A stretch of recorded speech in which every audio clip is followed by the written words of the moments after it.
It is 7:02 p.m. This is the Town of Sherborn Zoning Board of Appeals.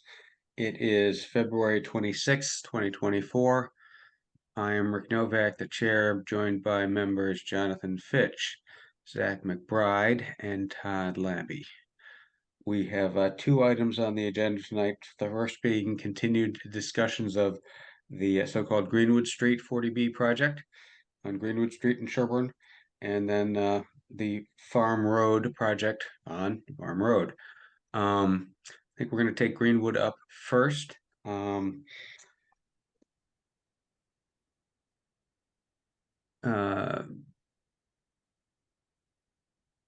Mr. Fitch, are you probably going to make your usual request that we try to wrap by 9? Yes, please. Okay, so noted. And I'll remind everybody that whatever happens in the chat on the sidebar is not actually part of our record, but of course everything is being recorded. And Jeannie, what we've got some AI bot now watching our recording or something like that? We do. It's a little crazy. Okay, well, I for one am not going to give the AI bot any credence at all because I rely on you, Jeannie, and the nice dumb microphones and recording devices, and I don't trust the bots. I'm a grumpy old coot. This just in. Okay, Greenwood Street. Gentlemen, just to recap, we closed the public hearing on the 5th. Our decision should be rendered by 40 days after that, which is March 15th, because March 16th is a Saturday. I believe I counted correctly. And then we've got a certain number of days after that to actually submit our decision, but we have to have our vote by the 15th. Last time, just to recap, we talked a little bit about concerns that various people had with it being the same or a related project, whether it was part of phasing, whether the flows should be combined with Washington Street or not. Those issues are all sort of entangled. And then finally we spent a fair amount of time on the bedroom counts and how we felt about that. And I believe we left it that we're all going to go home and read everything and think about it. And so I guess I'll ask each of you sort of where you think we are now. What are your feelings on those issues? I don't think that this is a phase project for the definition. The legal definition is from my reading, but I would welcome other board members other lawyers to tell me I'm wrong, or Todd tell me that I'm wrong. But I don't think it's a phase project based on the definition that I read. I don't know if we want to tackle that first. I sort of get everybody sort of rough cut narrative out on the table first, and then we can sort of thrash around with them some. And I've got a particular reason for that I'll explain once we sort of get everybody's preliminary views out on the table. By the way, none of these are binding; they're just sort of how you feel right now. Yeah. Well, I guess since I've started, I might as well continue to put my foot in my mouth. Please. So, I think my perspective is that there's I think that there's too many waivers or variances from the local Sherborn Board of Health regulations with respect to distances that I've seen. I think I have to double check the plans, but I think we did not hit the local regulation for this. Of the four units, at least I think the middle two well distances were not to regulation. I think there's also a concern about the density in general, given the otherwise, one single family lot, sort of buildable lot. To your point about the last time the bedroom count, I think, in my mind, these are single family homes. They should apply, the single family home standards from Board of Health perspective should apply here, both in room count, and distances and setbacks. That's sort of my executive summary. Okay, great, awesome, exactly what I asked for. So thank you, Mr. Fitch, Mr. Labby, what are your Sure. feelings? Well, I haven't reviewed the legal issue of whether this is the same or related project. As I recall, you were going to ask town council for some guidance on that issue, Rick. My feeling is that as a factual matter, it certainly is a related project. You just can't get around that. And we can't ignore that 40 units are being constructed next door that are going to have an impact on the water. So that is really a very large concern I have about this project. I'm also concerned about the density and the size of these homes. I don't think that a deed restriction is an effective way for us to make sure that there aren't more rooms used as bedrooms than would be called for under the Board of Health regulations. I really don't think that there's a way we can enforce those deed restrictions. And so I think that we're just approving homes that are just too big if we allow this. So that's my overall feeling about this. You're on mute, Rick. Didn't want to have everybody have to listen to me cough and hack the whole time. Thank you, John. Just exactly what I asked for. Mr. Labby. So my thoughts and positions are, I would say, essentially unchanged from our previous meeting. The one topic that I didn't speak on at our last meeting is, I suppose, the relevance of the much larger project that will or is proposed to be abutting with this one. I would agree with Mr. Fitch that certainly is a fact. I don't think that we can ignore it. I'm not going to speak on the legal the legal nature of it and its relationship to the other project, but it certainly is a fact, and that doesn't make me feel any better about my concerns. It makes me more concerned about my concerns as I think about the Greenwood Homes project isolated on its own.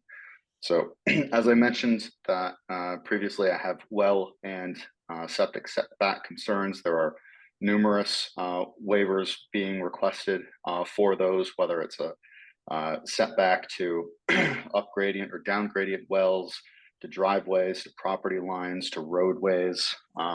These are all concerning when you think about the quality of the water and the safety and public health concern with regards to the water. Bedroom density. Again, as we said, this would legally be allowed as a market rate home to be one home on this piece of land based on the zoning. So it's a much higher level of density. Room count is a great concern to me, and deed restrictions are simply not effective. I essentially like to define effectiveness in terms of enforceability and measurability, neither of which can be done. And so I recognize that there might be some legal merits to deed restrictions. If those rooms are finished, if those rooms exist, we have no way of verifying if it's being used as a bedroom. And in fact, the septic is being overburdened. We have no way of enforcing and telling people that you can't use it as a bedroom. If that room exists, if it's there, an owner is likely to use it as they see fit. And I find that highly problematic in terms of seeking a deed restriction as a resolution to that concern. I'd say that summarizes my current positions. Yeah, thank you all. Sort of exactly what I asked. Maybe not everything that I would agree with, but what has to do with summarize where you were. My positions are not terribly different from your own. Within those issues that I've just discussed are or at least one, from which I think we should speak with town council as a group. To do that, we'll have to have another meeting and put up the executive session with at least 48 hours. I think we probably only need a half an hour with town council. I've given them some information on the subject at hand. And with your permission, once we vote to set another meeting to go into executive session, I'll send you all those materials so you can read them in advance. We can't discuss them in advance, but then you'll at least have seen everything that town council saw, and the back and forths you'll be fully fully briefed, as it were. So can we pick a date to which we would continue? I do want to talk a little bit more about Greenwood tonight, but can we pick a date to which we would continue for further discussions on Greenwood, including an executive session with town council? And we don't have lots of extra time here. Next week is town caucus. The week after that, we have our meeting of the 12th. But are there any days next week that could possibly work? Oh, and by the way, let's see. Well, no, today's Tuesday. So yeah, we'd have plenty of time to get the notice out. We'd be seeking to hold it at typically the same time of day. Yeah. Okay. Or, but we can, the 7 o'clock is a convenience. It's not cast in concrete. Mhm. So if the answer is 8 o'clock would make a big difference to you. Sure. 7 p.m. or later, if it's more convenient to my board members. Next week is open for me. Okay. I can also make any night next week work. Me as well.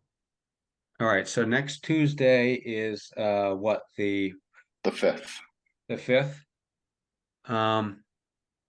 Tuesday night, the 5th, 7 o'clock. Okay. Okay. And I don't want a motion to continue to that date yet, because I want to talk a little bit more about some other issues here. Mostly by way of saying, okay, board members, let's assume I had a magic wand that would make all of you happy-ish on the issue of phasing combined flows, bedrooms, and whether it's the same or related project, and whether the well offsets are correct, the things we've mentioned so far. Are there other issues out there that are material, that are troubling to any of you in terms of approve, deny, or approve with conditions? Like, wait a second, I think there's a big issue on Greenwood Street traffic. I don't think there is. I'm just using that as an example. So, to be sort of slang about it, what else you got? And you don't have to give a final answer on that now either. Sounds like you're some. Go At the ahead. moment, I think at the moment my concerns revolve all around Board of Health regulations. Okay. Got it. Thank you. Anybody else? Did that prompt any other thoughts? I would echo Zachary's statement as well. Okay. Mr. Fitch?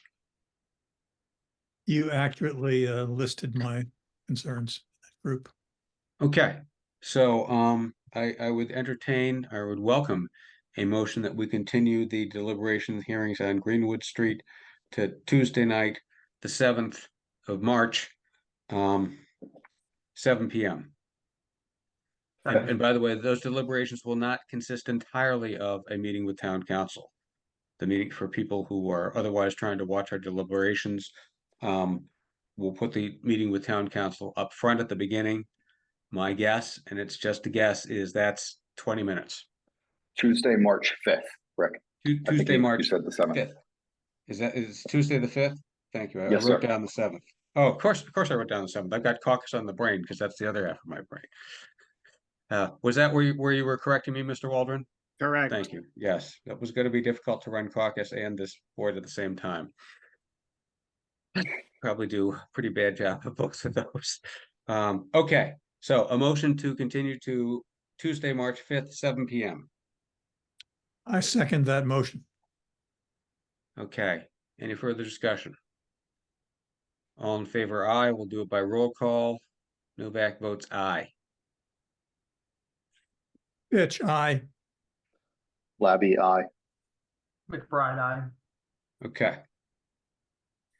4-0. Okay. On to Farm Road we go. Mr. Murchison, I bet you're here. I just can't see you on my screen. There he is. Okay, so since last time, the long-awaited septic plans and a lot of detail arrived.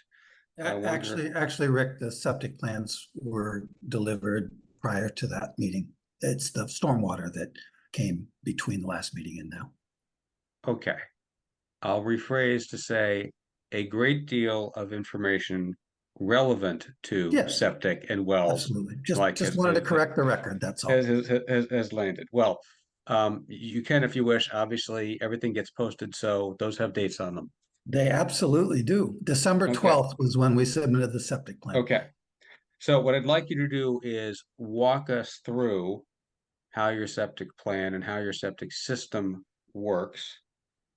And in particular, if you could, well, maybe we should start at the end, Bob, because I don't see any way we're going to get through everything on this tonight, and I think we should extend the hearing. Do you disagree with that? I'm certainly willing to have that conversation, of course. Okay, but you want to have it later. Okay, no Well, problem. I'm happy to have it now, Rick. I Okay, didn't- well, that's what I was saying. Is a practical matter, let's have it now, just so people aren't sort of like, oh, what's going to happen? Sure, Because absolutely. Happy to have it now. I'm sorry Yeah. that you, no, Yeah. it's all good. Tetra Tech, by the way, for everyone who's saying, where's Tetra Tech's response on all this? They haven't weighed in yet.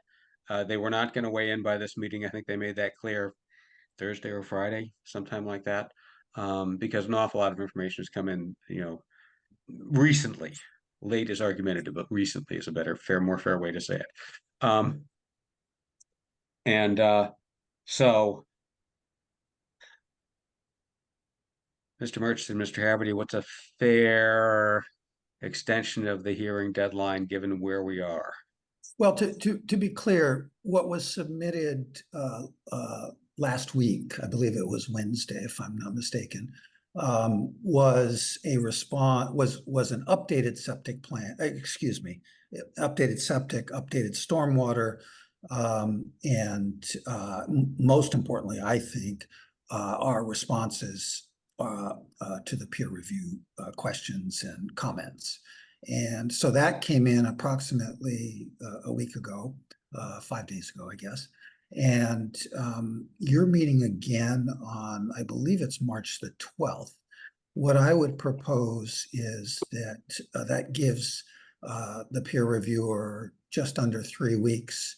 And if they need more, they can speak up and tell us. I'm perfectly willing to listen to that, but they seem pretty efficient in getting their comments out. So I'm thinking they'll probably be back to you in the next week or 10 days. And if we continue to March 12th, I think we could finish up that evening. That's not going to work because there's no room for you on the March 12th agenda. There is already Washington Street, which is your project, and 3 or 4 major non-40B projects on that agenda. So You have we six. can 6, sorry. So Long night ahead of you. right, exactly. And we're not going to try to pretend that we're going to be able to get to Farm Road that night. So we need a different pick of date. That was March 13th. Yeah, I'm not sure that's the right idea either. Mr. Well, I Haverty. seem to be negotiating against myself, Rick. So. Well, So- Mr. Murchison, let's be candid. You said all these things came in Wednesday, except nobody could open the emails for several days. And an awful lot of people have put in an awful lot of time to comment on them. Mr. Horsley is not here tonight. Mr. Trainer is, Ms. Stiller might be. And I think pretending away those people's thoughts and commentary and thinking can be just dealt with summarily is not a good plan here. So, Mr. Chairman, when would the board be available to meet after the 12th? Well, The 12th is a Tuesday. Jeannie, is there anything on town calendar that would conflict on the 19th? Not, And that's 7 days out? no, the only Uh. thing would be, planning board would have a meeting probably, but that's the only thing I can think of. And I'm sorry, a week out, 7, 12, 12, yeah, the 19th. Okay. The 19th. All right. So development team, could you live with the 19th? It might not only give you a chance to see what the Tetra Tech and others come back with, but a chance to respond to it. The 19th works, right? Okay. Board members, does March 19th work for you? I see Zach nodding. I'll take that as a yes. That's okay.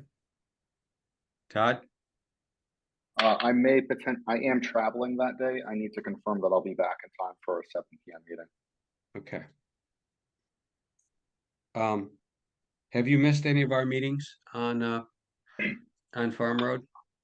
Yes, I missed one, and I watched the video. Okay, so you can't miss another one. Because John, correct me, but I think you get that's a one shot, right? That's John's correct. nodding yes. John's not, and Mr. Haverty's not. And even higher authority than John, Mr. Haverty agrees. I'm not sure I go that far, but All right, so let's do this. Let's The 19th is going to be very difficult for me to make work. Okay, would the 18th, which is that Monday, be better? The 20th, the Wednesday would be better. Okay. Development team, can you live with Wednesday, the 20th? Sure. Okay, The Board of Health would probably be, meeting the 20th. I don't know if that matters. it's not For ideal, farm. but it's not it's not the end of the world either. Okay, They can send in the materials beforehand, and they can see our tape, and ideally we'd like to miss their meetings and try to do so. So Daryl, you have my apology, but I think we're going to try to go with the 20th because I need to keep my board member Labby in the boat. Maybe depending on what our schedule is, perhaps we could join, like move our meeting. I don't know. Well, I'm not sure how that works from Zoom to Zoom. It's different when we'd walk across the hall or something. Okay. So before we depart Farm Road tonight, gentlemen, remind me to request a motion to continue to March 20th. Development team, we very much appreciate the accommodation. Thank you. Sure. So are you going to continue Farm Road now? In other words, we're not No, going. no. Okay. I misunderstood. Sorry. No. I just wanted to set the date. Perfect. Okay. I want to spend the next. I thought you were headed out for the evening, so. No. What could I possibly want to do that would be more interesting than discussing septic mounting with you and your team? I can't help you with that. I can't think of anything. Okay, so as you walk through, if you would please touch upon the Star 4.5 system, how you get to daisy chain them together, where it says in the DEP letter that you can do that. I know you cited a specific provision. I couldn't find it in there, but it was because I was reading quickly, but I'm sure you'll be able to say it's right here on page 3 or whatever. Well, I think I quoted it in the letter this afternoon. You did quote it, but you didn't say where it was in that. I'm asking you merely a mechanical question. Sure. If you can touch on why there's no groundwater discharge permit needed, I think it's going to be, even with all those treatment plans, you're still going to be under the 10,000 gallons a day, and that's going to be but that's for you to say. And to the extent you have any comment on the Horsley report, again, which just arrived, or Yeah, Mr. can I ask a question about that, Rick? I'm a little confused because Horsley has written letters to the Moores and they have submitted them to you all. I'm just curious, does Horsley represent the Moores in front of the ZBA, or I'm confused about what's going on. We haven't seen any. Well, we haven't seen any qualifications from Horsley, and it's been quite confusing to me. So.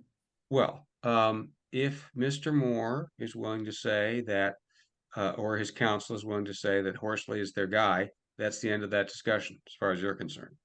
Fair enough. But Mr. Moore, Mr. Murphy, you jumped around. There you are, Mr. Murphy. Yes, I'll let good Mr. evening, Murphy Chair. speak for the Moores. Oh, I'll let you go ahead, Brian. It's Scott Horsley has been hired by the Moores. He's been retained by the Moores, been working for us for several years on this. Thank you. Okay, all right. So those are his qualifications. Those are his qualifications, that he's been hired by the Moores? Well, Okay. Bob, if you want to get into who thinks whose hydrogeological engineer is good or not, we can go there, but it's really not Just going was to be a good curious about his situation for anyone. qualifications. If Okay, that's not all a right. fair question, Mr. I Chair? defer to you. Yeah. Mr. Chair? Who's trying No, to speak? I'm sorry. It's Arthur Fennel. Arthur Fennel, 50. Oh, Arthur, there you go. See, Just sorry. briefly, Scott Horsley has been recognized in published legal decisions as an expert in the field. Yes, and thank you, and I know that too. And I bet Brian, if he has not included with his report his 10 pages of qualifications, invite him to do so. As a lawyer who, Sorry. so what lawyers will tell you is that the number of plaques on the wall and the number of pages of the qualifications have almost nothing to do with the quality of the professional. It's how the other professionals in their field see them. So,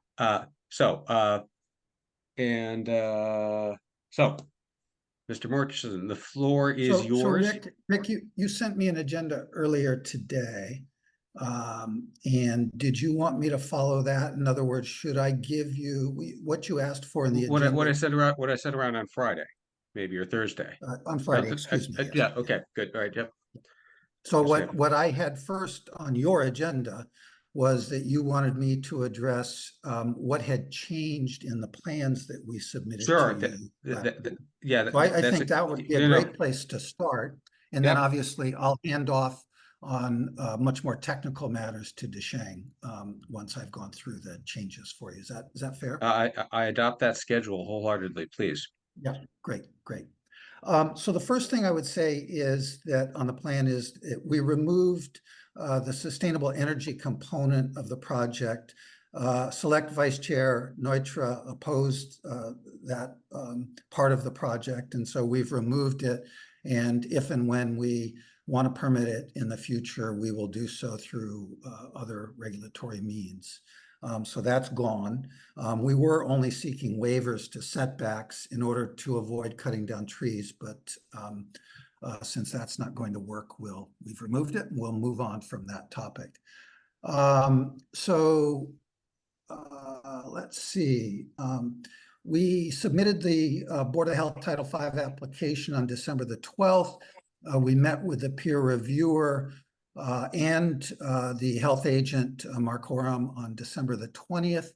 We found, we're told by them what their additional testing requirements were. There was certain testing of the soil that they wanted done, which we went out and accomplished actually quite quickly on January the 3rd, sent those things out for lab analysis. We responded on February 3rd to peer review comments on the septic, as well as Mark Oram's feedback on the septic, which he characterizes as a deficiency letter, I believe is his term. Today, the Board of Health asked for paperwork on the DEP approvals.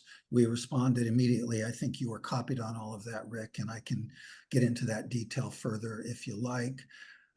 If you would, when you get there, yes, please. Yeah. Okay. Well, let me get through the rest of kind of the timeline. Yeah. We can circle back to that. Yeah. So let's see. On February 21st, Chair Daryl Beardsley requested info on the floor plans. I responded that they've been on the town website since July. I haven't heard back, so I'm assuming that she was able to find them. And so effectively, what's changed on the plan? Let me just bring up what I want to Please go ahead and share your screen if you're able, and if not, we'll try to Well, figure out. I'll go through it orally if that's all right with you. Well, if so you the- can share it, Well, I'd ask that you it's just a letter, Rick. It's not a. Oh, I see. Okay, you never know, mind. it's just a I get it. So the plans were revised to address, most importantly, I think, the plans were revised to address the peer review comments in stormwater management, water, sewer, and wetlands, and also, frankly, to respond to the comments from Mark Warham in early January. And is this your letter? This your letter of the 20th of February? That is correct. Yes. Got it. Yep. Yep. Okay. Obviously you've seen it, Rick, but it's kind of for the Yes. benefit of Yeah. tuning Yeah. in. Oh, perfect. So we put in an updated stormwater checklist with a new groundwater mounting analysis based on extensive soil and well aquifer research. We confirmed that the stormwater basins meet all DEP standards, including setbacks to property lines, septic wells, wetlands, etc. Let's see, all basins will be dewatered within 72 hours. We provided a detailed nitrogen loading analysis for the proposed septic system that concluded that the nitrogen concentration at the down gradient property line will be less than the 10 milligrams per liter, which I believe Deshang went through with you all at the last meeting. It was almost like a scenario analysis. He used different scenarios and he showed you different outcomes, but I'll let him speak to that if you all would like. He commented that all the abutters drinking water wells are up gradient and or further away from the most vulnerable down gradient areas that were analyzed. Construction details are expanded to include, which was upon request of the peer reviewer, more water, sewer, and utility lines. And then, we provided a very detailed response to the peer reviewer. Let's see, the soil testing locations and a summary table were updated with that aforementioned January 3rd soil sampling. And lastly, we provided a cut and fill analysis and in the areas that impact the abutting properties. Also, the cut and fill analysis for the stormwater basin and road entrance area and the well access area, and all of that's in a table. And I believe that is what has changed on the plan. Almost all of it was in response to peer review comments and Board of Health comments. We're trying to be as responsive as we can. Right, and we had asked you to go through and list those changes, and so thank you for doing so, because that'll be a helpful way to sort of be able to put the puzzles back, put Humpty back together again, and for review purposes. Absolutely. Okay, Yeah. so do you want to move? And so now, if you'd like, I can turn it over to Deshang, who can address some of the more technical issues that you asked about in your review. And these things are pretty technical, and so I apologize in advance. It's going to go over a lot of people's heads on this call, including to a certain extent mine. But that's why we all hire expert engineers and to analyze this stuff. So, Deshang. Good evening, Deshang Wang from Creative Land and Water Engineering. And so, as we know, probably in the past week or so, there's a tons of information goes from us to the board and the town, and also many comments coming from the neighbors. And so I was kind of trying to walk in some of the weekend times to catch up to, and just to get an effective communication. That's what I feel. And as everyone can have entitled their opinion, finally, I believe I want to get as much facts as I can onto the table for discussion. So for that said, I'd like to share my screen. Please go ahead.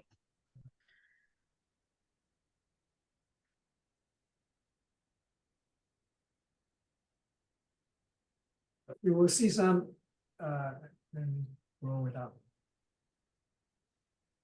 Yeah, we see a one-page plan changes, sheet 1, sheet 2, sheet 3. Okay, so let me,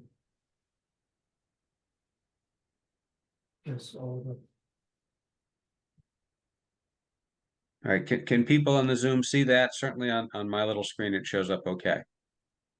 Right, so what Bob just talked about, we intake in from the sheet, so from sheet 1 to 22, what are included. So just sort of for people for information orientation, that's in our cover letter. So, and I'm not going to repeat all that. And just to answer your question about the approval of the technology, and I know that's critical. And the health agent also requested that we did send in the approval paper. It is a little bit tricky to find the approval that we just we're kind of explicitly approval. And I talked to DEP and talked to the technology vendor, and so sort of give you on that. There's too many. You know, if it's a series of tabs and they're doing to you what they've done to me, try going over to the left edge of your screen, right, where you can see partly changes, because it sounds like there are more tabs over there. No, other side. Yeah, I'm going, that's a. Does that help? Yes, thank you. Okay, so. Modify. Everybody, this is the only time I'll be any technical support to anybody, so make a note of it. Really appreciate it. So this is a section, general description of the technology. Okay, so if you look in there, 2 or more units may be installed in parallel to accommodate larger design flows. And that's it. So that's it's a 4.5. That's all they listed for now.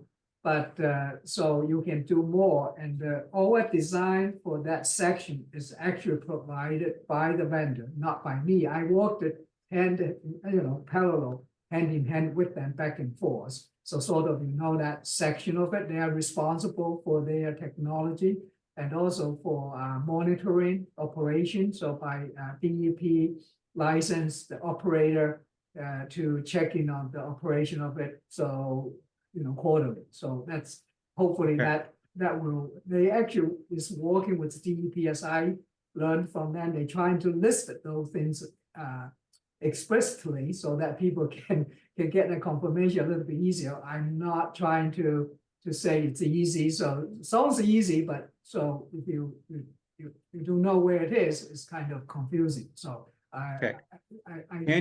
Can you try to, and this may be an impossible ask, and if it's unfair, just tell me. But for the many non-technical people on the call, including me, is there a way you can dumb down what these boxes do so we can understand it compared to my regular boring septic system out in my house? Okay, that's okay. Let me try. So I believe I understand. And if it's an unfair ask, just say so. It's all good. Yeah. Okay, let me find the septic plan so that.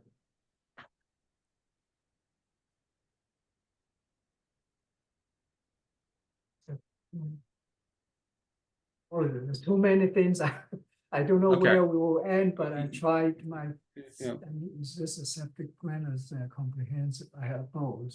Yeah, I think this is a septic plan. Then we get to the detail page. So this is that's a layout.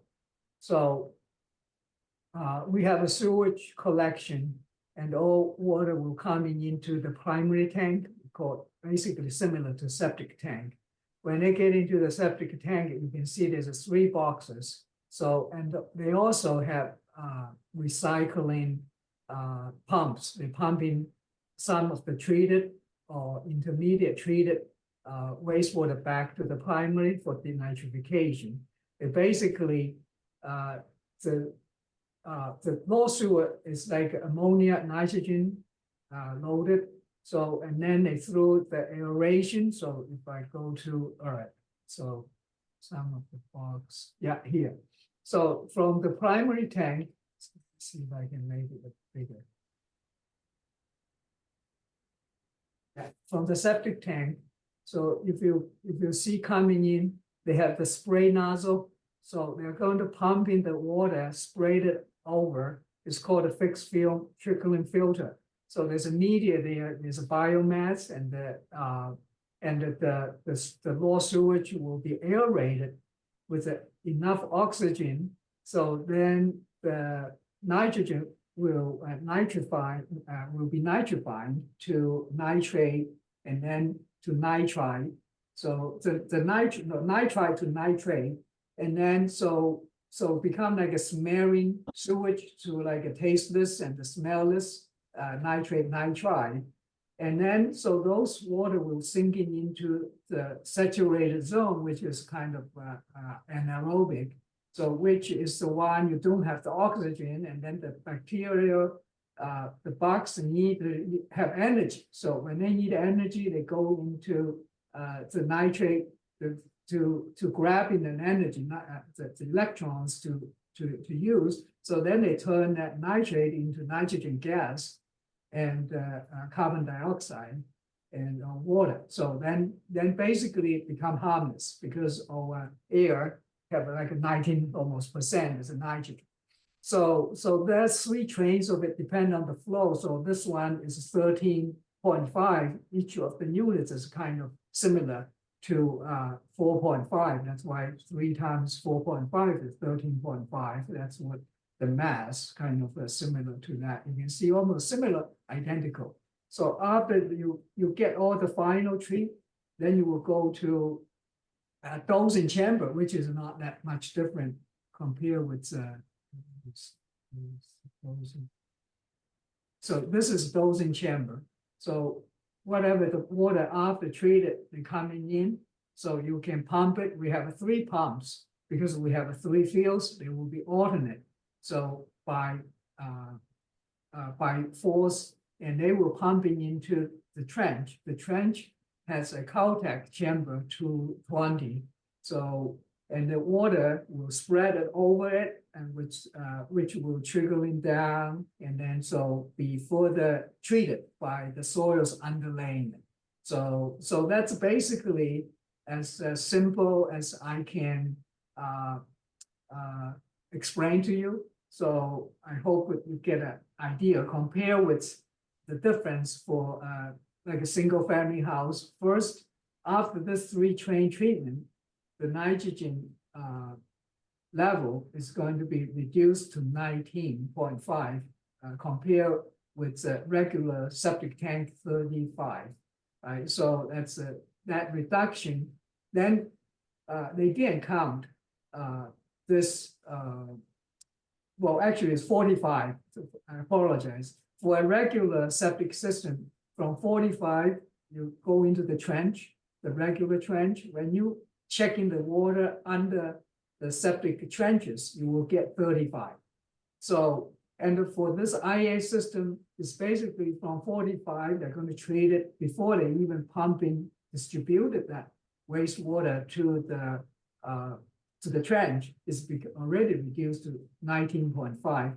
And I believe their result is better than that. But the 19.5 is a minimum. They have to meet the standard in order to get approval from DEP. So, and then there's a further treatment, which we didn't even claim any, and I don't think DEP let us to claim anyhow. So means basically that the whole leaching field can be, from the nitrogen budget perspective, you can almost take it out. Okay, so even though they're going to have some further reduction, but they say no, don't count it. So that's a whole the IA technology, the advantage of it compared with the regular trench and the gravity system. It's much better, and which probably the Board of Health agent will tell you too. There's another advantage is if you know for the gravity ones, when the water come in, they don't go all over the fields because the gravity, whenever they come in, the first come, first serve, right? So they will see a hole. Oh, I have a hole here. I will get out here before I get to the end of it. So it takes a long time for the distribution to go over the whole leaching field. But over here, with the gravity distribution, because it's pumped. So when you pump it, so the 3 leaching field will be uniformly reduced, pretty much the same flow. So therefore they dissipate And that's another thing is to understand is also important.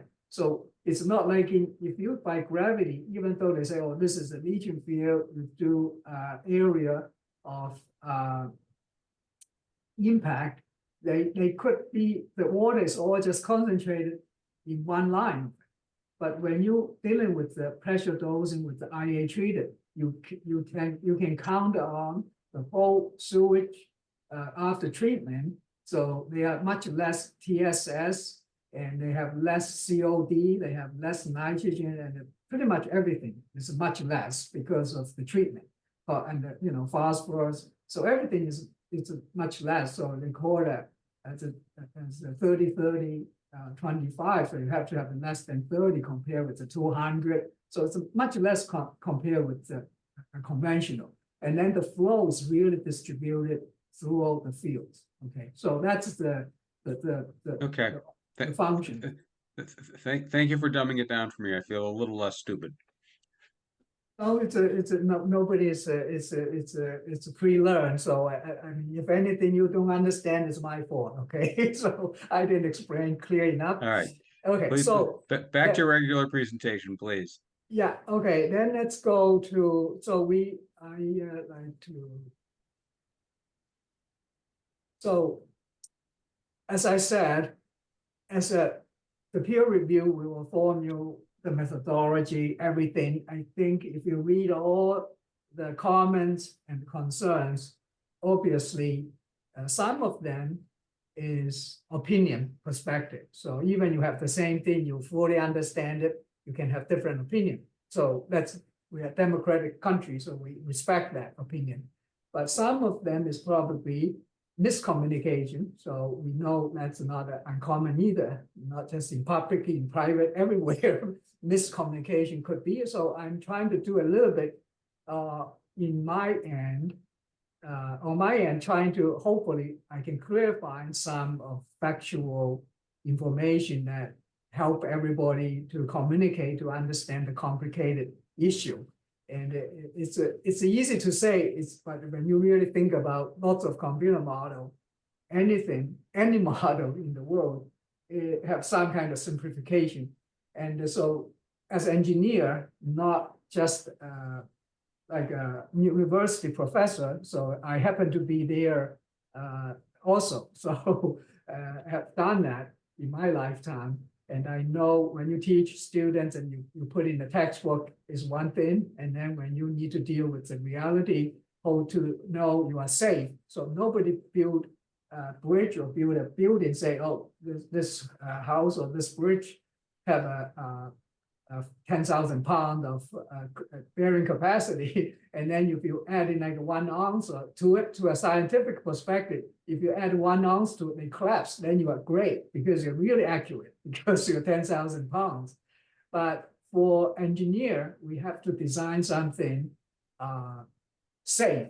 So if you say you're 10,000 pounds, but I design something not as long as I'm not causing Bob too much money, if you putting 12,000 or 15,000 pounds on it, the bridge is still safe. That's the engineer's perspective. The question then we'll ask is, how do you do that, right? So because there's so many factors, each of the factor can be a little bit different. And we talked about lots of data collection. So sort of simple to say it, we did 39 total soil testing. In addition to the septic system, eight soil testing in the septic fields, we did 39. And I will share you later on, based on that soils. And for this site, we do understand everybody. I understand as engineer, as a design engineer, I know I have to understand it. And just everybody pointed out over here, so we have a ledge outcrop, we have complex soils. The complication is not just simply saying we have this different, have outcrop, we have Canton soils, which is pretty sandy soils, and Charlton soils, which is also very sandy soils. So except really the ledge outcrop, throughout the site, the soils are very consistent Camden and Charlton, which is putting in a scale of the good permeability. Say if the best soils is usually called a Windsor, Melmac, it's really pure sand, right? Then the next stage is called a Class B soils, that's Class A, which will be Camden, Charlton, Narragansett. So that those kinds of two. So then the next one is called hydrologic group C soils, which is not here. So, and the old crop can say it's a D. It's not soils because basically they don't absorb that much water. But as we all know that through our soil logs, our soils testing in the area for stormwater and for septic, the soils are very thick. It's not like in a barely 4 feet or 5 feet. So overall, they are all more than 10 to 18 feet. That's just to the reachable by our excavator. So we did that, and the topo was not very convenient for drilling, and especially some big boulders. If you do like a little drill rig, I have been doing that. It can cost you a whole day. You may not advance a monitoring well. So with all the excavator, we can see the soil profile and the consistency. And so we have the perk rate from 2 minutes or less than 2 minutes to about maximum 10, which is like it's very consistent. In the septic leaching field, we have 3 to 5, so which is almost, I'm not saying identical from the engineering perspective. The soil is almost identical. 3, 4, I think 2 3s and 1 4 and 1 5. So you can see the soils are very consistent and the depths. So, and then later on, we did meetings to understand it. So in addition to what we correct our soils and probably spent 2 years, and we did a monitoring well, and the soil testing are pretty much done according to the local requirement during the high groundwater season to start with. If you look in Title 5 and 103 for the high groundwater determinations, the first one, yes, they say use the soil models, and the second is to use there's several methods, but one of the methods, the first one is to do a direct observation during the high groundwater season, which is we've done that. Okay, so either in April or January, March, that kind of time frame. We did our soil testing in a pretty high groundwater season, and except with the deep area in the valley, as I actually going to bring up my groundwater contour. Okay, so that's it. Oh, I just get it plotted out, but the soil is already in our plan submitted. But I just say, okay, we also presented all the groundwater in the table to show at each location what is the estimated high groundwater. Some of them was just because we hit ledge, but it's dry ledge. That's another complication. In a simplifying world, people would just say, oh, you hit ledge, just assuming the high groundwater that's a ledge, but we know some of the ledge is dry. And especially for here, the topography elevation difference can be 30 feet, 20 feet, 10, 15 feet. So you hit a ledge on the top, you're assuming the water is on top of that ledge. It's if I tell you that, say this is no, the ledge, it's the top of the ledge. The top of the ledge is groundwater. You probably will kind of a little bit laughing at me, but that's what in general we were kind of trying to apply. But I say when you apply that, it's kind of really not practically correct engineering wise, right? So, but anyhow, so we say we did that, but the good thing is we had 3 drinking water well drilled. One is really on top of the hill, which is 55. So unfortunately, when they drilled it, they only say we have 17 feet of soils, even on top of the hill. You know it's on the hill. And they did really show the static water. I suspect the static water is probably into the ledge. It's not, there's no way it will be on the top of it, as I observed. And then we have another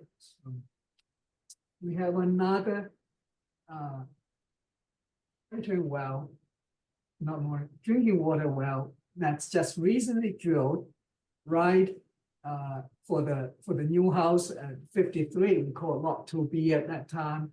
So, and there, the well was drilled also in the wet season. So the groundwater found at the time, so it's like roughly like 190.5 to 5.5 feet below, but with at the time when we were doing the groundwater, it's like agree to have adding 2 feet of adjustment to it. So then if in that case, right, so we have this well, if you're looking at the elevation, it's roughly at the 194 and 193 elevation, which if you follow the geologic deposit, is almost exactly the same as what we had on average of septic leaching field. So, and then also at the 49, I didn't show on this plan, 49, Mr. Moore's well, he has a well 25 feet of unconsolidated soils above the bedrock. So you can see a trend going from the land pitching toward the wetlands to the west. So the aquifer or the soil depths was kind of, gradually on average increase because outcrop in the north and east area. So in the south and southwest area, the soils was very deep. And I believe on this lot 2, if I remember right, we dig in one of the holes like 21, 24 feet. We didn't hit ledge. So, and it was dry. And this was great because it's a hill. So first we will say, oh, this hill must be all ledge, but actually they're not. So on the top of it, we have 18 feet. And it could even is some kind of a ledge, which must be very isolated location. They're acting like an anchoring point to holding the soils from the geology, from I can tell. And the soils definitely moving from the east to the west. At the same time, we also did an investigation on the isolated wetlands. It's partially they were in the last century, in the 70s or 80s. They excavated out. So that's what I was told. I haven't really get to digging into it to confirm, but looks like was excavated out to a degree. So during the time of August, the low water time, 2022, we went to the pond and had a boat, and we measured the water depths below the low water. We have another 9 or 10 feet of water and full of fishing. Okay, so we call that bluegill fish. It's like an all adults, like a dozen. So there's a fish in it. So that itself, if you get into the normal high, and I don't think they excavated all the way down, but we do get the soils. If you measure it, it's like a 15 or 16 feet of water during the normal high water. If you get in a little bit higher, maybe have another 1 foot or so, even higher. So if you go to the extreme flooding, that's where we will talk about later when we talk about that. But for the septic, I just want the people to understand the geology, hydrogeology on the site as what I see and as we test it. Okay, so then you look at, so there's a oak crop all over here. They still have some soils. I'm not saying they're totally ledge, but it's definitely the ledge is much shallower from what we can see from what we do. And then at the same time, have a little bit ledge oak crop. It's a shallow ledge. I don't say it's a ledge oak crop because we assume this is high groundwater. So therefore, if you look at, if I blow it up, so this blue line is the groundwater plot out based on the estimated, and that this one, because we hit ledge, we say, oh, we didn't observe water. That's just the for the groundwater flow analysis. Let's just throw that elevation as high groundwater. Then you can see there's a high mounted groundwater, and it's probably true too. Possibly if we have a rain, but on the other hand, I suspect highly, is not suspect, that's my, based on the geology, how the ledge was pitched and what the orientation. So we have, this is 3 well, the well at the top of the hill at 55, and then the well at the bottom of the hill at the 55, and then have another well cross the wetlands on Mr. Moore's land. And you notice one common of them, they're all bedrock wells, and you know what? They have almost identical yield. It's all like a 10 or 11 gallon per minute.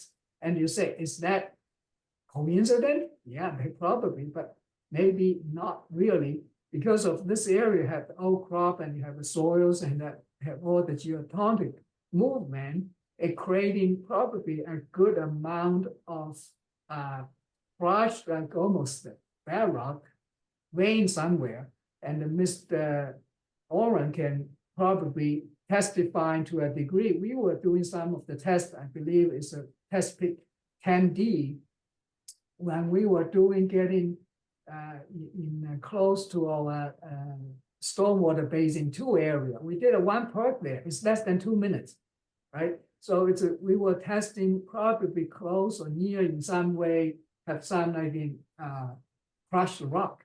It's like almost like 1 cubic inch. It's like crushed stone, right? So which is nobody put there. It's nature.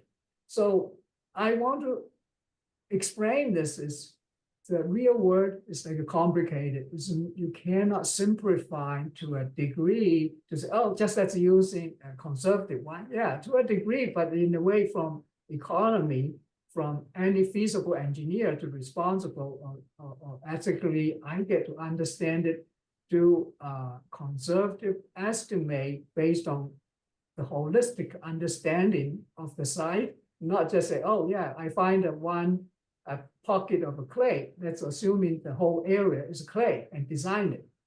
I mean, you're wasting your money and it's not real. So based on all that, that's why we say, okay, what is the reasonable depth for the groundwater mountain? So we can see a consistent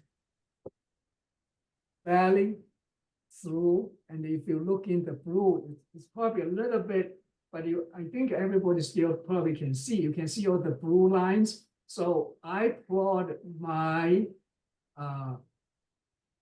area to the very conservative way. You can see that the blue line, the water's coming down, coming funnel here, coming there, going here. So the groundwater even coming from the front is also following this.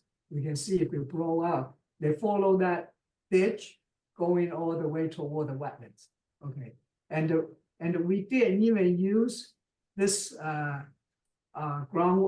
drinking water well elevation. We just use our soil testing data and the wetlands. Wetlands is a groundwater, high groundwater, right? So that's which is hydraulic consistent. So we are within like 0.6 inches. So from the observed water in the well and from what our groundwater plotted out. So that's very supporting of our groundwater estimated. So, and that saturated depths compared with whatever we can digging down to it. We use a 14.5 is because this is well, it's almost in the same geologic setting within a couple 100 feet. If you compare with many of others, this is very reasonable to use. And in addition, we have dug in the soils to 18 feet. We didn't really hit ledge per se because including Mr. Oren at the side with me, except at the lower elevation here, we hit water. When we go into the higher ground near there, we didn't, but we hit large boulders, but they all dry even during high groundwater season, right? So it means that water was going somewhere. So it's not going, so, and the other thing is, as I represented that to you, told you that the water we find in the lower section area of the leaching field following the geological settings we found that the actual observed groundwater was similar to the wetland elevation. So it means if the usually when you have the same amount of rain and that water recharge the groundwater and they have to get into the down gradient side, if the soil is tighter, then the groundwater pitch, the slope will be steeper. So if the soil is more permeable, that means the water slope is getting milder. So we are 125, 140 feet away from the wetlands. And in that sense, so the groundwater pitch is about 1%. So almost, if you look in the elevations, is at 179, 177. That's what we observed. However, when we were designing the septic system, we submit our soil report based on even its dry pit. We're assuming the water level is at the bottom of the pit and also added the Frimpton method calculation correction, but I think the ones we use at times is about 1.83 feet or like about 2 feet on top of that for the groundwater separation design, because we originally trying to design it for a single family house. And we didn't really change in that because the soils in general is more than 10 feet and the groundwater, even with that separation, is still 7 to 12 feet below the bottom of our leaching field. So the town groundwater separation is only 5 feet, right? So we have far more than that. And I'm not just trying to say, yeah, we calculated based on all this permeability. And I say, I will go into a little bit for the hydraulic conductivity or permeability. So, but say I take in a number and it's not just, I just throw the number. So we have the perk rate. People can argue, say, okay, so you cannot use perk rate as a permeability. I agree in general. But on the other hand, even by your common sense, if you have a faster perk rate, it's the water can go through faster, means it's higher hydraulic conductivity, right? So you don't have to have science, people trying to using the language to argue for argument. So I wrote a journal peer review paper 20 years ago, is to correlate permeability and the hydraulic conductivity and the perk rate. So, which is peer reviewed.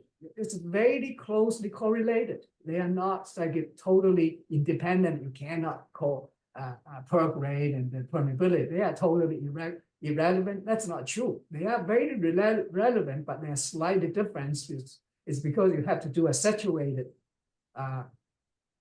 testing. Then you do for the wastewater treatment is aerobic. That's why you only applying the maximum. Even the land as a pure sand, you can take sewage. If you put in over 100 feet, probably per day, but you are only allow the maximum to the 0.74 per square foot per day. Why? It's because for that treatment purpose. It's not like they cannot take the water. Then you say, what is related for hydraulic mounting? So the hydraulic mounting, they are not going to require any treatment. We already treated to a good way, but the second is the water dissipating that's just the nature principle. You cannot say, we cannot let them dissipate quicker. No, they will dissipate quicker. So that's why the mounting get to you, there's no like a minima or conservative. You want to get the realistic mounting parameters to use, right? That's one aspect. So let's say we did all that, and then there's another. Let's see if I can show you just a quick illustration. So most of the model, I don't care what kind of model you use. You can use a mud flow, because the data is so limited. I don't care who is going to do. We are just doing a relatively small project. We are not doing like NSF kind of research And that's why as an engineer, you want to say, oh, I want to get conservatively estimated on all the parameters. You know, the model DEP in even groundwater discharge permit in the DEP's guidelines, they listed two methods. One is the Hentush, another one is FINAMA, is basically simplified Hentush method. So they all have the same common feature, which is conservative. You know, why DEP don't demanding people use mud flow? Because if you do mud flow, you don't get all the right data boundary conditions. It's garbage in, garbage out. It's misleading. But if you can, if you can come in up a relatively simplifying method, including the fields, we have done the field study with the Novus and with all other people. We all commonly understand, because I was a hydrogeologist doing that project myself. So that this one actually I took him from the fields. So you can see it 27. So that one was used a simplified model, but it's conservative. Why is conservative? And as I just explained to you, the topo, if you are driving a car, as a common sense, if you're driving on a level ground and downhill, you're thinking you are going to consume the same gas, you're going to run the same speed. You know it's not. You do, that's just common sense. But the common sense is that it's a physics principle, right? So, but the Hentush method is basically say, okay, I'm assuming have a leveled ledge, and I also have a leveled groundwater infinity, okay, quote unquote, is assuming infinity. And then if you add in the wastewater on top of it by dissipating into the infinity boundary out, so how much you're going to mount is extremely conservative, right? And then another one, if you're looking, when you get into the edge, so the model right now I use was developed by hydrogeocycle, which is the method. But if you go into an ocean, you can say, oh, I have a septic system near the ocean. You're going to have a groundwater mountain. But you know, whenever the groundwater break out on the slope into the ocean, you're thinking that water is going to keep mounting up to 7 feet, 8 feet. You know, it's not. It cannot. I have done hundreds of projects, and including groundwater discharge permit, I monitored for 15,000 gallons in the Hingham. So it's a similar kind of tilty soils. We put the monitoring wells in the middle of the leaching field. And after we're done, we monitored for 5 years. We don't see any significant groundwater mounting, even as we calculate using the Hentush method. The Hentush method at that moment, we calculated, I think it's over 2 feet. But in 5 years, continuously quality monitoring, we cannot even identify the mountain compared with the background, because during the year, the groundwater fluctuates much more. They can fluctuate 3 to 5 feet. So you kind of basically in the noise background, but in the design, it's all conservative, assuming the water is the highest, plus another 2 feet adjustment. And then on top of it, you have another 5 foot groundwater separation. For our case, we have 7 to 10 feet groundwater separation from estimated height of high. So, Deshaun? Yes. Deshaun, can I ask you to pause there for just a moment? Yes. Daryl, if you are asking if you can bring your board to order, go ahead and do that. But unless it's to bring your board to order, I'd like to let Deshaun finish his presentation. No, it was actually a question about what he's All right. presenting, but I can hold off on that. Yeah, we'll come back to that. Okay, go ahead. Continue with the presentation, sir.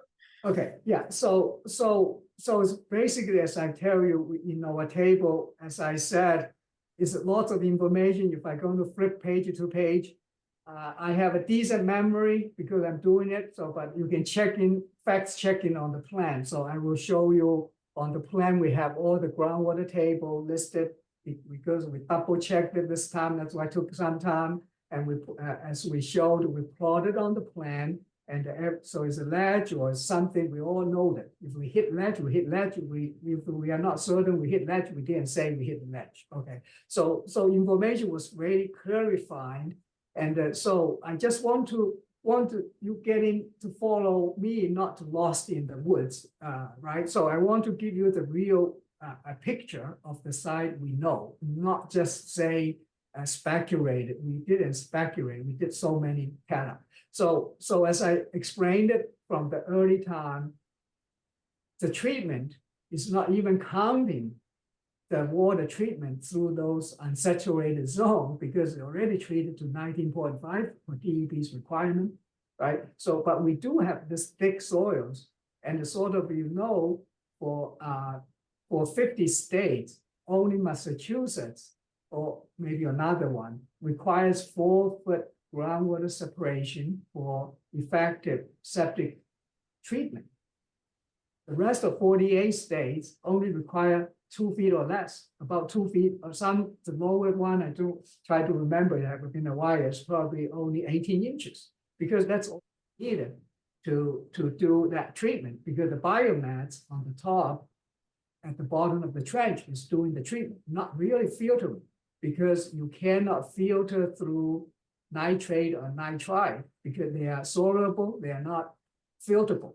So the pathogens, 99.99 can be filtered out through the top 60 centimeter of sand. So they don't require 4 feet. The 4 feet was putting in Massachusetts. I understand from the mentality logic, you say, oh, in case people estimate the groundwater table wrong. But over here, the groundwater table was monitored and adjusted. There's so many safety. We still have 5 feet required under the border house. I'm not saying the wrong or correct perspective. I think as engineer perspective, have the right is a safety, but it's not just for accuracy. But over here, we far exceeded even the local requirement for the 5 feet. We have at least 7 or more, even based on the conservative, all right, estimate. If we're based on the actually monitored water in the area, it's even more. Okay, so that's with all that setting, and you say, okay, it's not like it's something I based on my soils, based on the overall geology setting, as I just pointed out. So based on the monitoring wells and the depths of the aquifer depths was set after we reviewed the wells and the soil logs at the meeting with the peer reviewer, Tetra Tech, and Mr. Oren was present at on December 20th, if I remember right. So we discussed it specifically, and we agreed on that aquifer depths. And then we go back to, we calculate, or I used some number similar to that. But again, so after we reviewed much more information, so we agreed with the peer review. And then for the hydraulic conductivity, as I just pointed out, the whole site have a consistent Canton, Charlton soils in the area of our leaching field tested with the really, I'm sure it's exceeding the average site condition through Sherborn. And this from my experience for all the project I did from the depths. So we used the hydraulic conductivity was first I'm getting from the book. It's not just a book, so I also used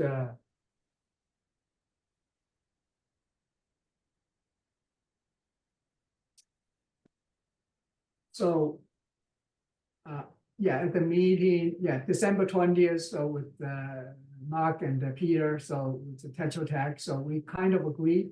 And then at the same time, even though I have the data coming from hydrogeologic kind of a book, which is related to soil from clay, silt, sand, and gravel. They have a range. I can show that, but at this point, so from they call it silty sand, which is probably close to loamy sand, is 28 feet per day. And later on, I I received the comments from Mr. Morse. He listed a very good, I really appreciate that, is a determination of hydraulic conductivity from grain size distribution for different depositional environment. So it's in the journal paper. They summarize like a 20 method, but if you look in any empirical equations, they can always scatter all around. So if you go, no matter if you drill a well and go to do it, a testing statistically, they're not going to be the same. That's why the nature is much more complicated and variable than we would like. But we can't do that. We have no choice. We have to face it. And that's why experience and knowledge and understanding of the science and the site is same equal important, right? So based on all those data and the PERC, and then myself, I wrote a journal paper, as I told you, to correlate permeability to PERC rate, which all holistically considered, we reached to use 24 feet per day. And I did look in this paper done, and with the similar soil particle size, their permeability is in a similar range, but with a highly variable. That's not unusual. So in our report, we didn't hide this highly variable condition. We honestly presented this complications, okay? But I'm not trying to present it in the way that I want you to read it biasly. Just like when I presented, I didn't cherry pick my data to give you a rosy ones to say, oh, this all look good, because we have to present it in the way we know know what the site is. So we get that data. So as I said, there's so many information, your peer review can confirm that. So that's also, that number was asked to be confirmed, taking soil sample at the meeting of December 20th, and it was witnessed by Mr. Oren on the January 3rd. We did 2. And why 2? So that's what we agreed to do 2, because one downgraded of the leach, one upgrade of the leaching field. Of course, you can do 20, but we already did 8. In my view, is consistent. And the soil sample is taken below 6 feet. So it's definitely below the required treatment.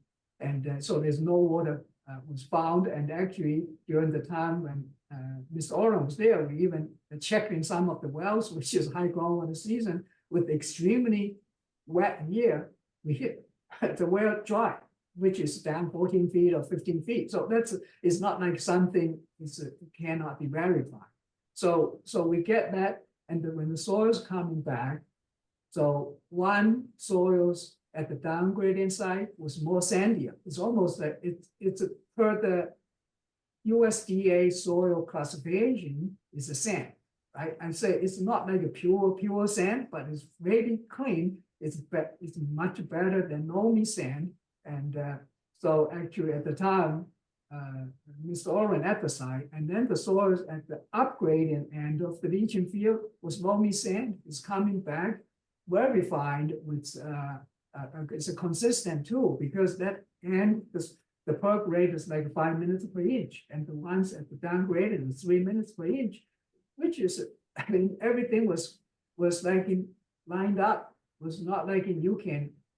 At the time when we were doing it, we didn't know what the soil is, right? We just did the test, but the soil, that grain size analysis is just all together, you see. I mean, if you have to collaborate, that would be difficult. I mean, there's no way, as I would say. So we did that, and at our own voluntary offering, not only we did the 2, we also took in soil samples from each of our stormwater basin area and do the same permeability testing, okay, and not grain size testing. So we did that, we calculated. So again, there's a 2 test pond on the isolated wetland site with sand. It was coming out as all sand, and it was making probably make sense to some degree, because this pond was there after getting to a certain level. It never really come in any much higher for almost 30 years since the data okay, maybe I can share with, but there's so many things we look at it when we get into, And Mr. Wang, if I can ask you to get to a good break point, obviously, we're gonna have to discuss this a lot. You've given us a great deal of information in writing and in narrative, but we are getting close to 8:30, and I did want other people to get a chance to make some of their initial presentations. Obviously, we're gonna have to come back to all of this at the next meeting, but if you can get to a good break point, just so we can let some other people speak, that'd be great. sure, okay, thank you. So just let me bring this, so this flooding map.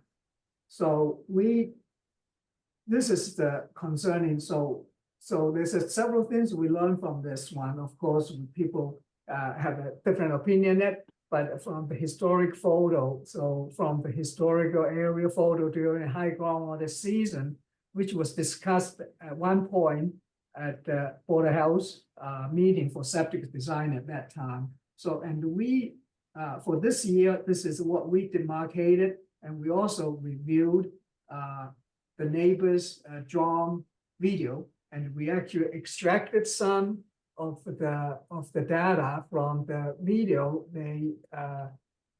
from the video. So that's roughly where our proposed entrance of the road, and that's a center line, which is in line with the ground survey. So we had a surveyor went to the site, surveyed the area, right? So staked it out edge of the water and surveyed it. And this is the aerial photo was taken January 16th, and I took in that and shoot the screen and get that mapped into the location according to the landscape. That's a utility pole. So we find very in line with the plan we got. So from the past almost 30 years, they kind of roughly in that same zone as Mr. Morse also stated in his letter, more or less in that. So the only difference in elevation, he put in his letter say that's 216.7. But if you're really looking the side, if the 216.7, it will be coming all the way to here. It will be on the other side of the proposed driveway. And from all the photos, from all the layout surveyor's plan, as we presented here. So this is the edge of the downgrading side of the driveway, and this is the middle line. So staked it out is just right at the edge of the water, and then the far side is over there. So this width is roughly about 10, 11 feet or less than that. So which is, it's all consistent. It's not like in we would take him from anywhere else. So this is the photo is not just from us, it's from historic. So, and I want to point out one thing. Mr. Wang, I do need you to wrap up. It is 8:30. Yes, how about 1 minute, and I'll do it on my little clock here. Okay, thank you. Thank you. So in summary, so we started the site very intensively, and we taking these things very serious, and but accurate, scientifically possible, and so that the ones I'm not going any deeper. So some of the things Mr. Horsley misled my report in the aquifer depths and all that stuff. I mean, in a rush, in a day or two, I understand it, but so, and this is not just me, we had a peer review and go to the site again and again meeting. So our groundwater mounting analysis is based on a sound science and very is conservative. And as I don't have the time, but if you look in even roll up another full Mr. Horsley using really some extreme number, he only get the groundwater mounting at about 1.7 or 1.6 feet. Even I double that, we still have no problem. I just want to point that out. So even from their perspective, I believe the septic system groundwater mounting is very accurate reflect the conservatively accurate and not just say precision. It's not precise as scientific required. It could be lower, but I think it's a safe to protect the environment and protect the neighbors. Okay, interest. thank you, sir. Thank you. And I do invite you and your team to respond to everything submitted by Mr. Trainer and Ms. Stiller and Mr. Horsley, because if you disagree, you should have your chance to say so. And I get that. Darrell Beardsley, you were next up. I guess. Do The you Board want of to bring your Health- board? Is your board there? Do you need to call your board to order? Yes, so I'll call the Board of Health meeting on February 24th, 2024 to order at 8:33 p.m. The 26th. Roll call. Oh, 26, sorry. Thank you. Darrell Beardsley present. Julie Dreyfus present. Diana Hook present. Okay. And did you have any comments? Go ahead. I did have questions, I guess. I know the Board of Health is very much looking forward to hearing from the peer reviewer for input for our analyses. There are things outstanding for us in terms of our decision making. And I'd rather turn over my time, I believe, to the peer reviewer if they have anything they'd like to discuss now or ask. Well, I think I can speak for the peer reviewer. Subject to your approval, of course. No, it's okay. I think I can speak for the peer reviewer, but Steve, jump in and tell me if I have it wrong. I think Steve Booley of Tetra Tech said we haven't had a chance to digest any of this yet. I think that was Friday or so, and he said he was not going to have his report for us tonight. And so, Steve, tell me if you think I'm wrong, but I think we're going to wait to hear from you, hopefully as promptly as possible between this meeting and the meeting of the 20th, so that your positions will be on the table for everybody to either cheer your fabulous analysis or throw rocks at as they may be so inclined. Metaphorical rocks. That's correct, Mr. Chairman. We've received, I believe, all the information we've asked for, so we're going through the review now and should have the letter in a couple weeks. Okay, and one of the things, Steve, one of the things I hope you'll take a look at is the Board of Health sent in their comments. They arrived just as we were opening the meeting, but please look at those too. Will do, Mr. Chairman. Sorry, Joe, go ahead. If I could screen share, there's something, we just got this today. Thank you to Deshang for pulling together this information for the innovative alternative technology. Normally these things are posted on the DEP website, but this wasn't for some reason. So let me just show it. I haven't fully digested this myself yet either, but this is to the top. Please go ahead and share your screen if you can. Oh, it indicates it's sharing. Here it is. Here it is. Oh, Modified okay, provisional use. Okay, so this is for the STAR system, I presume I can say. And okay, pardon the slowness of my screen, pardon my trouble. So, all right. As a provisional use, as you can see here, it's there's general use, which any system can use, and then there's provision, which means that they are still evaluating the performance of it. And so what would, they've only approved it under the conditions that there's ongoing testing and monitoring of the system. So it's a test, it's a chance for them to gather data as they implement these systems around the state and then track them and see if they really do what they're supposed to do. And that's because they're now moving into the application of this for installations of design flows that are greater than 2,000 gallons per day and less than 10,000.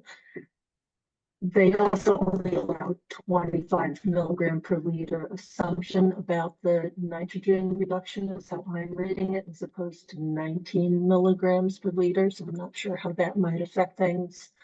And then I just wanted to highlight for the longer term that, so you see here that if the system does not perform as expected or hoped, that the onus is on the system owner.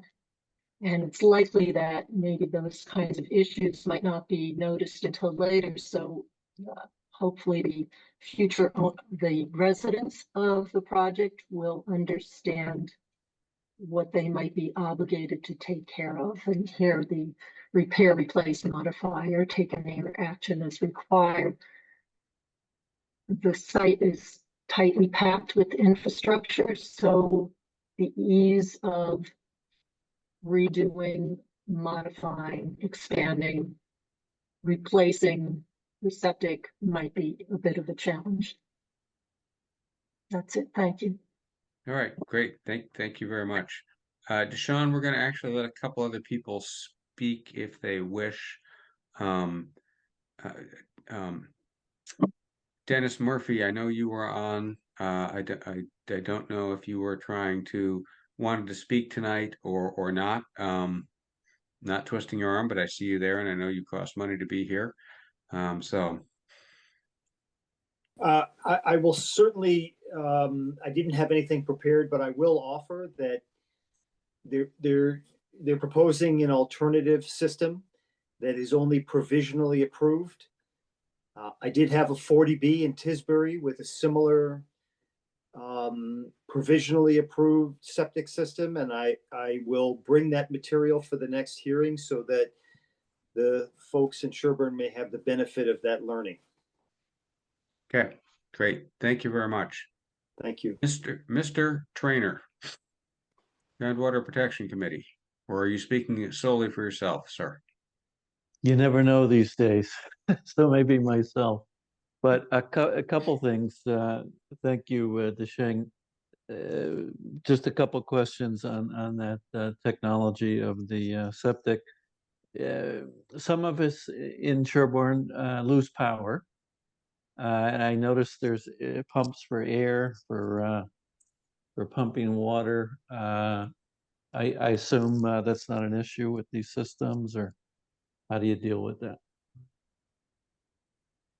But Mr. Wang, you're muted. I assume you probably have pretty robust backup systems for this condo. I mean, you definitely is going to have a power backup because we have wells, we have, wastewater treatment. I'm sure we're going to have like a power backup generator. So it's not that's. Thank you. And my second question on the system. I mean, that's great that you get that much nitrate reduction. That's a real contaminant of concern. But of course, that's not the only thing that we're pouring down our drains and flushing down our toilets. Unfortunately, there's a lot of other contaminants our health professionals worry about. Is there any improved reduction of emerging contaminants of concern like PFAS, like pharmaceuticals, anything else that we need to worry about entering the groundwater? In general, go ahead, Dr. Wang. Yeah, I would not to give you any detail as I said on that perspective. So because there's no real data, but just from engineering principle, as when you remove the CODs and the TSS, which is the sediment, which is organic matters.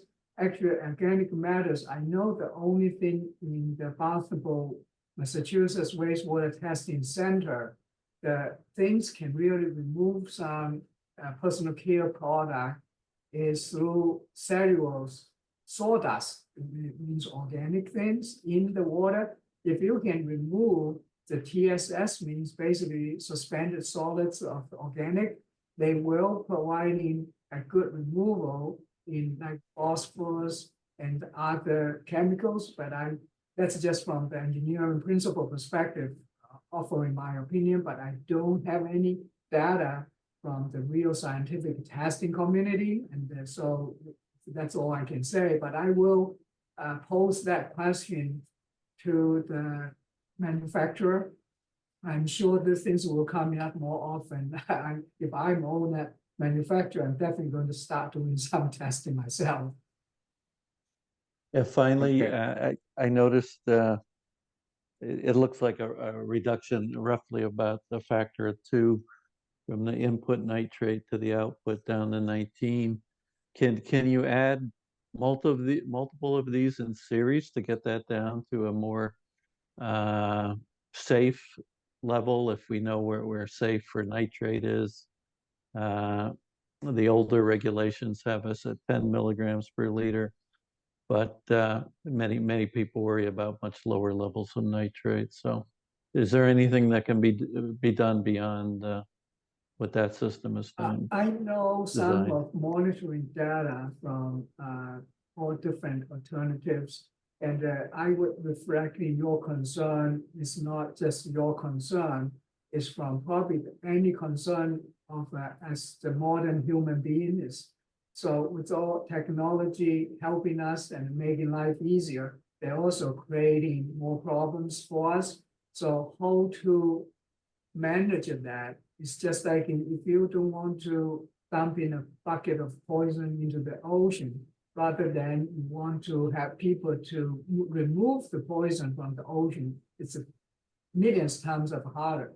So an education and outreach from the border house, I think that will be probably one of the great things to do in town to educate our residents. And I will definitely encourage and we will try to, at the end of it, I think providing some kind of education leaflets to maybe to as a condition to at the closing to every homeowner to say what they should do to protect their own drinking water and environment while they're living here. So one of the things is, of course, you don't dump all your pills into your drain or toilet and think, oh, let's flush it down. It's going, I don't see it. You can easily put it into your hot, solid waste and, transport it out, not to pollute your groundwater. As simple as that. And as a matter of fact, if you heard of something in the Cape Cod, and there's one called urine recycling. If you can get it recycled, right, and not putting in the general wastewater system, you're going to remove 80% of the nitrogen from your system. But there's many other things can be done. I'm very optimistic down the road. The town or anybody will coming up much better solution to the problem. But that's what I just as mentioned. But of course, we will do first. We'll try to reach out to the manufacturer, get some updating on their technology in the treatment, not just nitrogen, but other pollutants perspective. And then we will commit to, at the end of it, we'll try to come up pamphlets to be included in PNS. So I did promise for Mr. Merchants, and he can echo that. That's at least I will recommend, and I will volunteer to. I already did something similar for another community. I did a design for groundwater discharge for 26,000 gallon system. I'm coming up the pamphlets and for them to distribute to their residents. So that one I know I can do. Something I cannot do is at this point I cannot promise you anything for the PCP or the PFAS. How good this will be. Okay, Thank you. Thank you. Thank you very much. Mr. Moore, I think you were next. Thank you, Brian Moore, 49 Farm Road. My first comment is thank you to Shang for referring to the nitrogen that's going to be placed in the septic field next to us using an analogy of a bucket of poison in the ocean. We live downgrading from the system and our well is right there and our expert says it's going to be impacted. I would like to recommend that board members consider speaking to other board members in town and not just rely on our expert. They should ask the Board of Health who picks the interval that those soil samples are collected for testing. I don't believe it's the Board of Health. I believe it is the engineer for the project. They should ask people like Tom Trainer and Daryl, were these really collected in a true wet season? Or were the samples collected and was estimated high groundwater based on a period of time when it was just an unprecedented drought in New England? And they should consider the fact that our expert in his review has already accounted for a 19 milligram per liter nitrogen loading in his analysis of the mounding. And I'd like them to also consider that the boundary conditions employed by the applicant basically are saying they used an input variable of 0 mounding at 125 feet as a precondition to determine the output of the model. This is 125 feet is the distance to the wetlands. They used the distance to the wetlands as a input variable to demonstrate no mounding would occur at 125 feet. It's a self-fulfilling prophecy, and I think that should be looked at by the expert. Thank you very much for allowing me to speak tonight. Okay, thank you. Daryl Beardsley, I think you were next, and then Mary Moore, based on what I see on my screen. Okay, I feel like there are many more topics to talk about, but we seem to be on this treatment system. So, and treatment is good, but I'd just like to point out, having worked with systems that had denitrifying bacteria phase of the system, that those bacteria are easily upset by conditions that of the wastewater coming to them. So someone puts a particular toxic chemical from just one home into the system, that can wipe out bacteria for months or a year. And it's very difficult to reestablish them. So it's a great thing to have, the denitrifying bacteria, but it does take a fair amount of management. And I just wanted to mention that in the document I showed earlier, the manufacturer indicates that the system has some ability to reduce VOD and TSS in addition to nitrogen. Thank you. Right, Oh, great. and one public service message. We do not throw pharmaceuticals into solid waste. You could drop them off at the police station for proper incineration and destruction. Thank you. And they make that very easy to do. I had a family member where I suddenly came into possession of a disturbing amount of pharmaceuticals, and I wanted to get rid of them quickly. Mary Moore.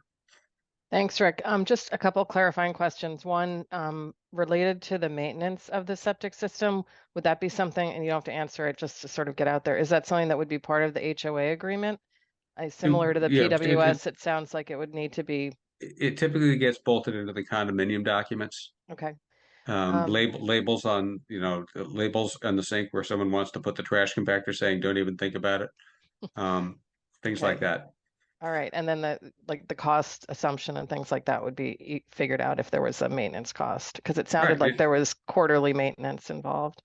And then the second question was clarifying question. I don't think when we talked about the site changes that the movement of the fire cistern came up, and I just want to make sure that the change of where that tank is being located and the impermeable surface above it is being included in the new stormwater calculations. Yeah. So actually, Bob, Rick, can if you you'd answer like, that, please? yeah, Thank you. I apologize, Mary. That completely fell off my radar screen. Yes, absolutely. Fire Chief Ward asked us to move the water tank down. It was obviously up very deep on the site, and Chief Ward asked us to move it down much closer to Farm Road, frankly, in part so that water source could also be used to protect the Moore's home and the various other homes nearby. And so at his request, we did move it down. It's now down, if you recall the site plan where you come in, there's a road off, the first road off to the left, which goes behind the homes that are located on Farm Road. The new tank, and you can see this on the plan, it's shown on the plan. I just neglected to mention the change. That tank is located just to the right or to the east of the main driveway at the point where that road takes a left to go in behind those homes along Farm Road. And yes, it was taken into account, absolutely, Mary, in terms of all of the stormwater and everything else. I can let DeShang address the specifics of it, but the No, answer- that's okay. I'm sure the peer reviewer will figure it out. It looked Absolutely. like the road got to sort of where the flooding had gotten to, and the tank will be under that area. That's exactly where it is. You're right. Yep. Yes. Okay, thank you. Well, Okay. actually, the flooding that came to the middle of the road, which DeShang showed earlier tonight, is further to the south than the location of that tank, but it's in the general area. You're correct. Okay. Thank you. I apologize that I Yeah, completely forgot about that. it's a complicated project. We're all going to make at least one, if not more, little tiny mistakes like that. Deshaun, your hand is up. If it's up, and if you wish to speak, I'd want you to be very, very, very brief, as I've got a couple of boards to close up, and then we've got to extend. I'm trying to wrap up by 9. So just for Mary's question, we did make, all basins, the one near the isolated wetlands bigger actually, so that's to accommodate that.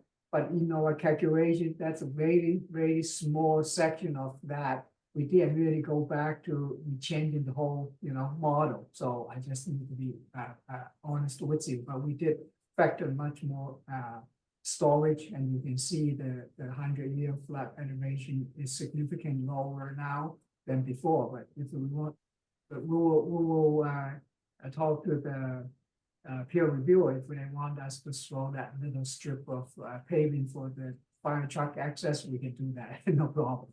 But I just want to be frank with you.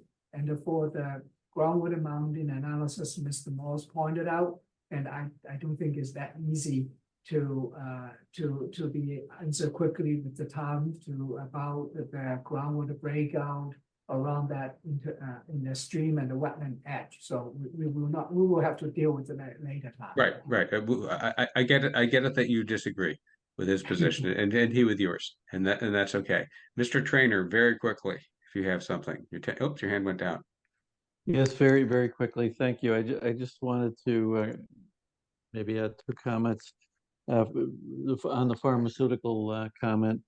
The vast majority of the drugs that you swallow are excreted by your body and are flushed down the toilet. So don't bring those to the police.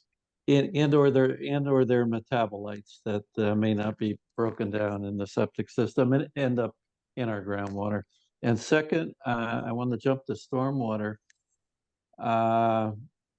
You've heard at several of the hearings a lot of concerns with the residents with past flooding.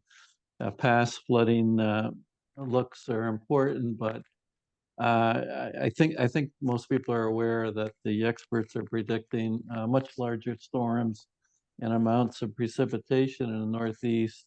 I know the stormwater plans for the site use the state regulations, the current 8.3 inches for a large 100-year 24-hour storm. But I think Shang, you're probably aware that the current estimate is more like 11 inches plus for this area for a 100-year storm. Do you see that materially different than an 8-inch storm? I think I'm going to ask that we're already at time, so I think I'm going to ask that that's a fair question, but we're gonna hold it till next time. I'll bet Deshaun will have an answer for you, and you may or may not like it, but you'll both get a chance to thoroughly vet it and persuade everybody, if that's okay. Board of Health, do you wish to adjourn? Maybe not.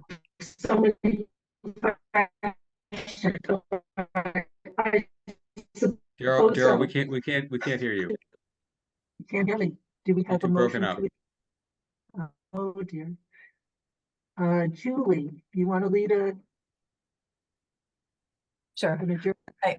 I move to adjourn. Seconded. All those in favor? Julie Daryl? Dreyfus. Oh, sorry, Daryl. Daryl Beardsley, aye. Julie Dreyfus, aye. Diana Hook, aye. We'll do the same if you're okay, Rick. Please. Do I have a motion from the select board to adjourn? So moved. All right. One of you can be second. Roll call, Eric, Aye. Stephen, Aye. Marion. Aye. I am as well. Thank you, everyone. Thank you. All right. I will entertain a joint motion for the ZBA to continue this hearing till March 2024 at 7 p.m. and to adjourn immediately after that vote goes into effect. I make that motion, Mr. Chair. Any seconds? Seconded. Second. Okay. Moved and seconded. Any further discussion? Mr. Moore, your hands up, but we're not going to take debate on this. Okay. March 20 it is. Roll call vote. Novak votes aye. Pitch, aye. Labby, aye. McBride, aye. All right. Carries 4-0. We're continued. Thank you, development team, for your patience. Thank you, all the neighbors and the butters and professionals and engineering ignoramuses like me. Have a great evening. Mr. Chairman. Thank you.